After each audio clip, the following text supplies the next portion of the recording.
Welcome to a new video from the Parts channel. Well, I'm going to make a short video, but one that I find very interesting, so that you can be very careful with this, because this causes the engines to seize, the engines to break. Look, they have brought a Renault Trafic with a 1900 DCI engine to the workshop, because the owner told us that the oil pressure light came on a long time ago, but the oil level light had been on for some time, and he left it until now, when he had some free time, and he brought it to the workshop. Notice that it is a work van, a work tool. Look why the light came on. As I say, first the light oil level and then the oil pressure. We have removed the oil drain plug from the crankcase. Look.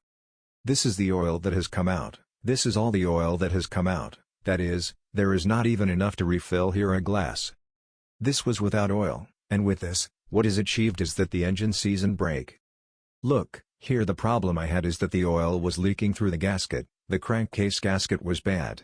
And so that's where the oil was thrown away. I should have brought it with me at the beginning. Well, I should have checked when the oil level warning came on. I should have checked if there was no oil, or very little oil, and not wait for it.